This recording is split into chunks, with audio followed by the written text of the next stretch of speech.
Good morning, Brew Daily Show. I'm Neal Fryman. And I'm Toby Howell. Today, inflation claims another victim as Justin Trudeau steps down as Prime Minister of Canada. Then a new high-tech Tiger Woods-backed golf league kicks off its inaugural season tonight.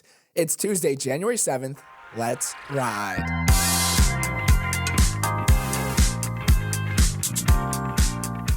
This might make you feel a little lazy. A 55-year-old Belgian woman named Hilde de Soon just put all of our New Year's resolutions to shame, saying she completed 1 marathon per day in 2024, a goal she set for herself at the beginning of the year. That's not only wildly impressive and a little bit crazy, but it also could be history. She's submitting evidence to the Guinness World Record to become the first woman to run a marathon every single day of the year. Toby, she said the hardest part about this wasn't the physical aspect, but the mental anguish of waking up and knowing you have to start all over again every day, which, same. Same. The only thing more impressive than running a marathon every single day could be recording a business news podcast every morning. I think they're on similar levels.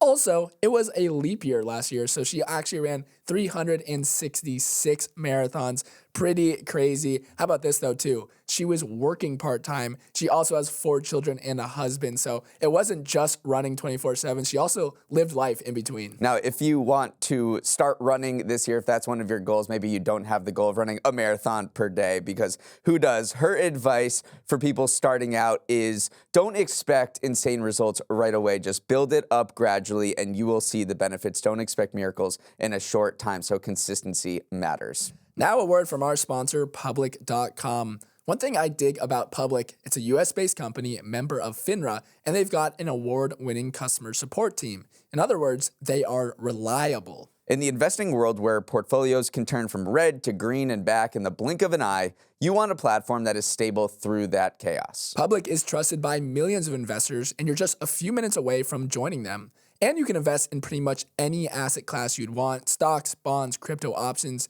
You can see why millions like Public. You can fund your account in 5 minutes or less. And if you're thinking of transferring your old portfolio, you could earn up to $10,000 just for making the move. Not a bad way to kick off a new year of investing. If you want to build and manage your wealth with a trusted platform that's easy to use, check out public.com/morningbrew. It's investing made easy.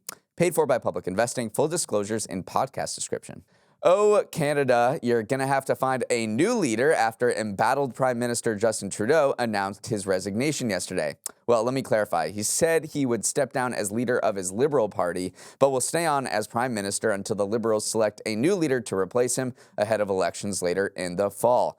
Trudeau has been in power since 2015 for 9 years, but recently he's become about as hated in Canada as the Boston Bruins, with his popularity dipping last month to just 19%.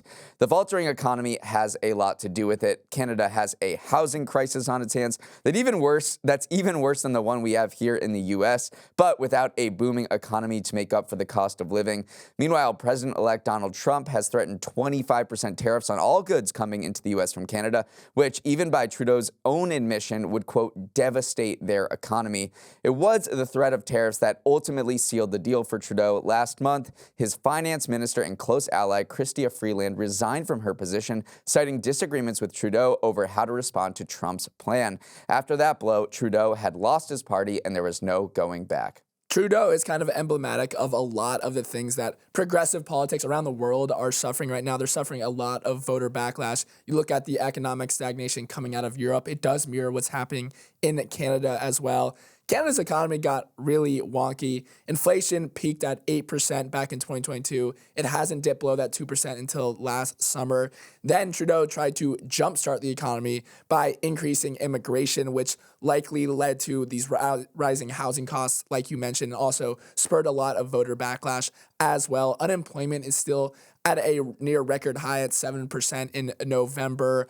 Also, the number of Canadians visiting food banks, that hit a record last spring. So everywhere you look, there's a lot of disconnect in this voter body. So the writing was on the wall, and the last nail in the coffin was his own, economic minister turning against him. Yeah, let's focus in on that housing crisis and those housing costs, because we think we have it bad here, but if you go just north of the border, truly it is so hard to afford a home home. Housing prices soared over 355% between 2000 and 2021. That's more than quadrupling.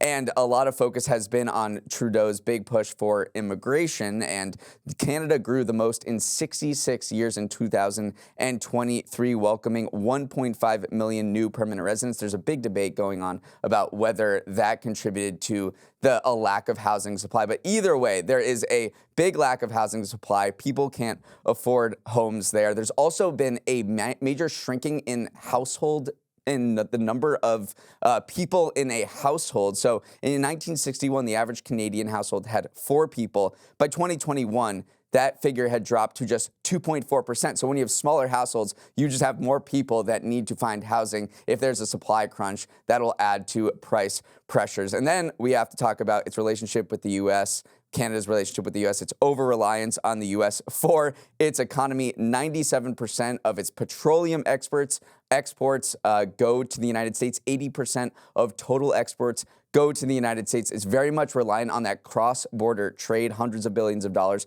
go across the border every year. And then when you have Trump coming in and saying, oh, I'm going to put a 25% tax on all of those imports, that could easily drive Canada into a recession. And then what is Trudeau's loss and the Liberal Party's loss is the Conservative Party's gains. If election were to be held right now, the Conservative Party led by Pierre Poilievre is up in the polls by double digits right now. So it does look like the tides are changing in Canada, just like populist right-wing parties have made strides across the European Union and really all across the world. So it does look like there will be a change in the rule of Canada going forward.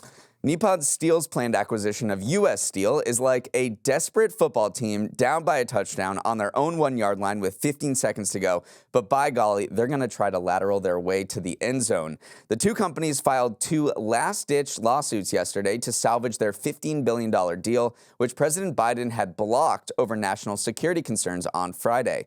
One lawsuit targets the U.S. government for allegedly running a politically motivated and corrupt process that ultimately led to Biden vetoing the purchase. The other accuses rival U.S. steelmaker Cleveland-Cliffs, its CEO, and the steelmaker union boss of illegally attempting to scuttle the deal. Here's the SparkNotes version of how we got here. Last year, Japan's Nippon Steel, the 4th largest steelmaker in the world, agreed to buy U.S. Steel, a fading American giant. The proposal raised hackles among American politicians who had concerns about a foreign owner buying a company key to America's national security infrastructure, no matter that Japan is a close ally of the United States. On Friday, Biden blocked the deal, saying his action ensured American companies continue to play a central role in sectors that are critical to our national security. That set off shockwaves across the Pacific, where Japanese leaders said the veto would endanger future investment by Japanese companies in the U.S.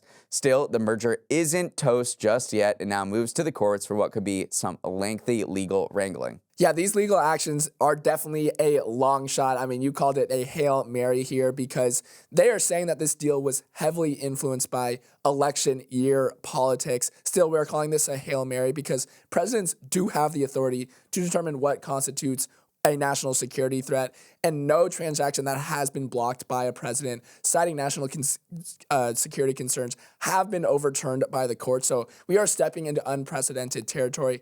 One thing that going in Nippon's favor, though, is that usually for the vast majority of these rulings, it involved China, an adversary of the U.S. or a friendless area of the U.S.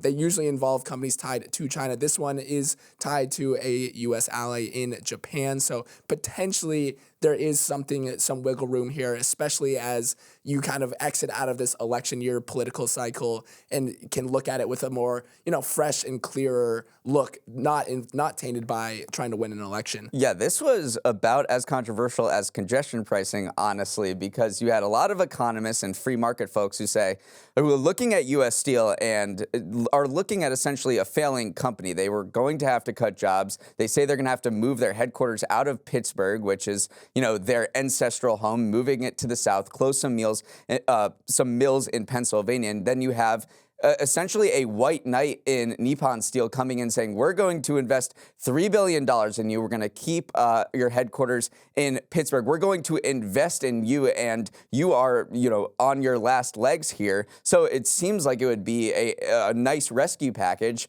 And then you have politicians from Pennsylvania, Ohio, Biden, Trump as well, saying that they were opposed to the deal because steel is so key and they want American people, they want an American company to own steel production in the United States. Steelmakers union boss also came out against the deal, saying that Nippon Steel did not do enough to assuage concerns that jobs would be lost in the process. So this was a big debate where I think most economists, actually all economists, came out on the side of the deal, because without this deal, it's very unclear what U.S. Steel does going forward. It's possible that they'll just look for another buyer, maybe Cleveland-Cliffs come in. And then one thing, too, is that it's not just Biden who's opposing this deal. It's also President-elect Donald Trump. He opposed it last year in the election cycle, but he also has pledged to impose those hefty tariffs on imported goods. So yesterday he posted on True Social, why would they, meaning U.S. Steel, want to sell U.S. Steel now when tariffs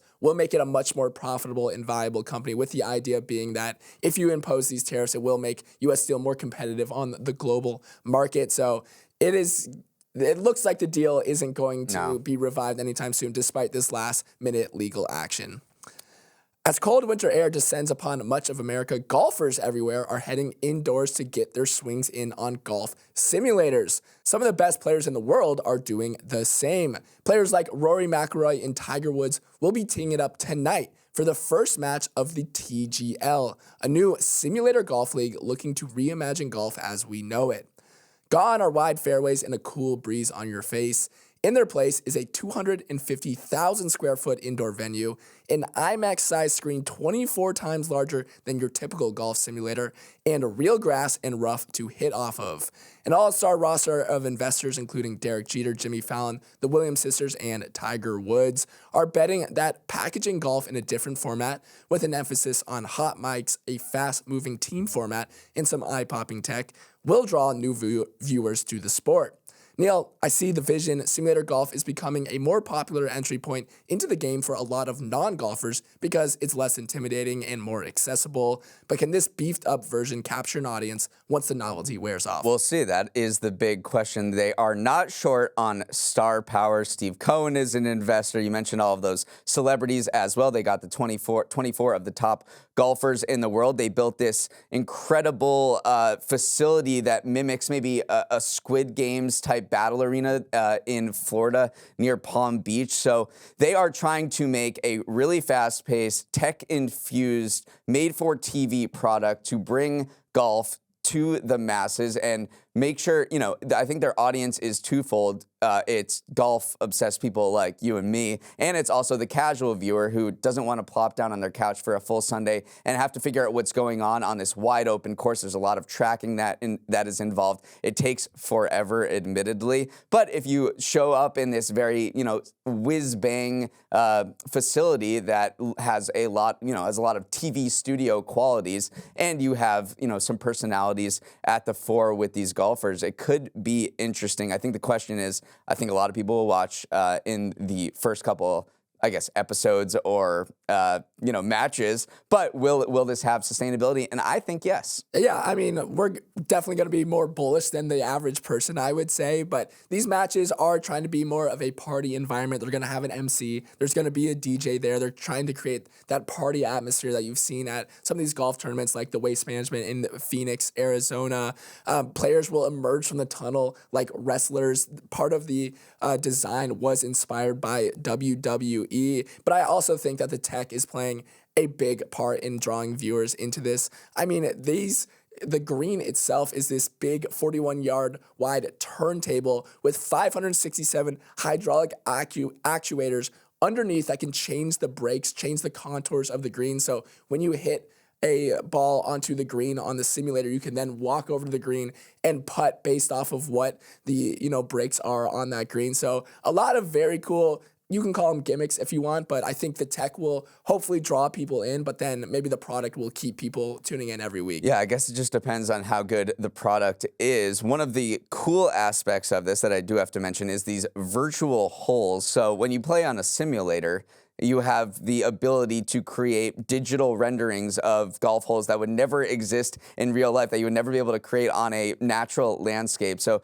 if you go online and type in TGL virtual holes, you'll see some very oddly shaped holes that you would never see in real life, and that could lend a little creative flair to this. But Toby, do you think we'll be watching next season? I mean, it airs at 9 p.m. on Tuesday, so for us, maybe our bedtime is holding that against us, but yes. Do you think people will be watching? Hopefully, yes.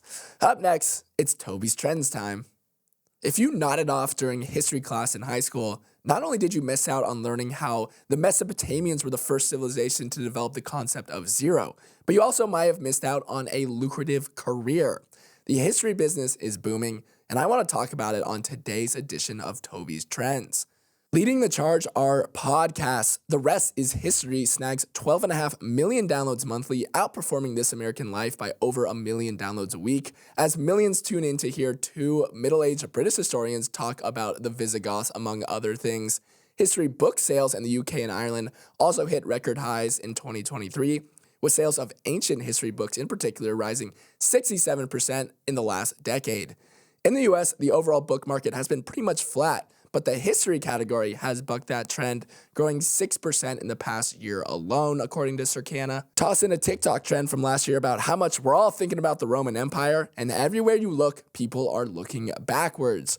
A few things could be contributing to the resurgence in historical interests. Our current era of rapid technological change could cause people to look backwards more fondly. Plus, declining enrollment in academic history could be pushing people towards more accessible mediums like podcasts and YouTube.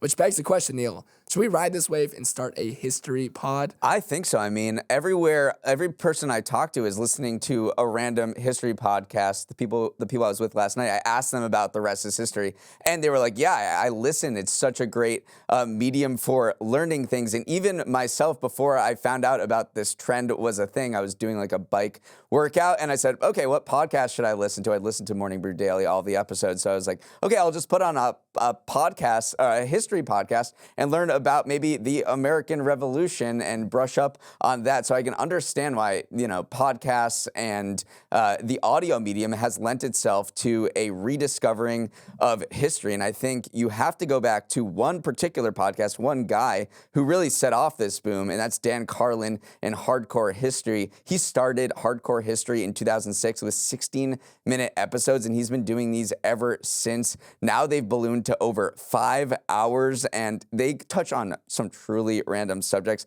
I mean, one thing that I may have queued up or not, it's about, here's the episode description. Pagan Viking sea kings spend the 10th and 11th centuries morphing into Christian monarchs, but with rulers like Harold the Bluetooth and Svein Forkbeard, it's debatable whether things will be any less horrific for Scandinavia's neighbors. How do you not listen to that? I mean, that was 5-hour podcast. He only releases about 2 episodes a year, but he has this, extremely fanatical audience. And I do think what you're seeing too is that the population is aging right now. We've talked a lot about how birth rates are kind of falling, and just as a whole, people are getting older. And when you start to realize that once you have more history in your life, you probably are more interested in it. There is like the joke that every, dad eventually becomes interested in World War II because you just become more interested in history as you grow up. And then also looking back through history, any period of profound technological or social change has been accompanied by kind of this mania for looking backwards into the past. When the Victorians were kind of entering the Industrial Revolution, they all became obsessed with dinosaurs, ancient Egypt, and classical civilization. And then in the period after World War II, look at what the biggest movies in Hollywood were. They were War and Peace, Ben-Hur, The Ten Commandments, Spartacus, Cleopatra, all these backwards-facing historical kind of blockbusters. So I do think now, as we're in the age of AI, you are seeing just this renewed interest in history, because as things change, the more you want things to stay the same, and the more you look back into the past. Let's sprint to the finish with some final headlines. When you have a pesky problem that just won't go away? Here's what you need to do. Just throw a lot of money at it. At least that's what Disney did yesterday. It said it would combine its Hulu Plus live TV service with Fubo, a thorn in its side, to create the second largest online pay TV provider behind YouTube TV with more than 6 million subscribers. An important distinction, this isn't Hulu, the streaming service you watch Only Murders in the Building on, but Hulu Live TV Plus, which is a streaming service that mimics the traditional cable TV bundle. So what was so annoying to Disney about Fubo? Well, Fubo sued it, Warner Brothers, and Fox ahead of the launch of Venue, the company's sports-focused streaming service, and a judge agreed to block it. So Disney just went out and bought Fubo and provided an additional cash payment that resolves the litigation and allows Venue to proceed. Was that English? That was English. I mean, it is just emblematic of our current streaming landscape right now. It's like Fubu, tee boo boo, da da. That's what it sounds like. But you are seeing this era of rebundling happen right now. It's definitely a little awkward right now because this deal is closing over the next 2 years, but you'll still have to access Hulu Plus Live TV from the Hulu app and then Fubo through the Fubo TV app. So it's not ideal. These are two separate apps still. So even though they're a combined entity, you still will have to, access them via separate platforms. So one person who's extremely happy though are Fubo stockholders. Fubo's stock more than tripled on the announcement. So clearly this bundling that we're seeing in the cable industry is going to lead to some, winners here. One of them being Fubo as they try to take on the big behemoth, which is YouTube TV with 8 million subscribers. Mark Zuckerberg has long been a fan of combat sports, and now he's mixing business with pleasure. Zuck appointed Dana White, the CEO of the UFC, to Meta's board yesterday, praising his entrepreneurial skills to go alongside new additions John Elkann and Charlie Songhurst. White is also very good friends with Donald Trump, whose inauguration is just 2 weeks away. So it looks like this move is also part of Meta's strategy to strengthen ties with the incoming administration. Neal, Meta certainly has one of the more physically imposing boards now when it comes to big tech. You'd have to think. I mean, I wonder if Zuck is just doing this to get better UFC tickets. I think probably he's pretty obsessed. But you're right. This is emblematic of Zuck's turn toward Trump in recent weeks. He just appointed Joel Kaplan, who has deep GOP ties, as the new policy chief. They booted the previous guy. Zuck donated $1 million to Trump's inauguration fund, along with a bunch of other tech companies. And then now, with the addition of Dana White, who's a big Trump ally, I think that completes the trifecta of ways to get him in with the new administration. And as Meta has pivoted a little bit from classic social media to the metaverse, AI, wearables, things like that, it's had a completely revamp of the board. All but 2 of Meta's current directors have joined since 2019, and it just got 3 more yesterday. Finally, NVIDIA CEO Jensen Huang donned his leather jacket and kicked off the biggest tech conference in the world, CES, yesterday with a keynote outlining NVIDIA's ambitions over the coming years. Part of that vision is Project Digits, a personal AI supercomputer powered by one of its next-gen Blackwell chips that can sit on your desk. Huang also introduced a platform called Cosmos that creates photorealistic videos that can then be used to train physical AI systems like robots or autonomous vehicles at a fraction of the cost of gathering conventional real-world data. Neal, this was a buzzy keynote to say the least. Yeah, and it shows how NVIDIA is moving beyond its classic bread and butter, which is providing chips for training data for large language models like ChatGPT, and is moving more into the physical world. That was really the crux of this keynote, was that NVIDIA wants to become the software provider for robots, cars, automating warehouses, things that we actually interact with. And he said the ChatGPT moment for general robotics is just around the corner. So he was flanked by a bunch of robots on stage. So if as maybe we've seen in the large language model space, when you when you search something on your computer, that could be moving more into the physical world where we interact with humanoid robots every day. Yeah, I think the big unlock here is that usually to train robots or autonomous vehicles, you have to literally drive them in the world or pilot them around the real world. But if you can mimic the real world with these very realistic simulations, essentially, it drastically reduces the training costs and the training time, because now you can drive it through a virtual world instead of the real world. So I think Cosmos is the big unlock when it comes to robotics. Meanwhile, investors were hyped about this. NVIDIA gained more than 3% ahead of the keynote to close at a record high. It's now worth $3.66 trillion. $4 trillion is in sight. Let's wrap it up there. Thanks for starting your morning with us, and have a wonderful Tuesday. For any questions, comments, or feedback, send an email to morningbrewdaily@morningbrew.com. And don't forget to share MBD with friends and family who would enjoy it. It's as easy as sending a blast in a group text or stealing someone's phone from them and subscribing them to the feed, your choice. If you don't know who exactly to share it with today, here's Toby with an idea. I want you to share the podcast with someone who might be a little under the weather right now. Maybe a hearty dose of MBD is just what they need. And we hope you feel better, Toby. You made it through this show. Drink a lot of tea today. Let's roll the credits. Emily Milliron is our executive producer. Raymond Liu is our producer. Olivia Graham is our associate producer. Uchenna Ogu is our technical director. Billy Menino is on audio.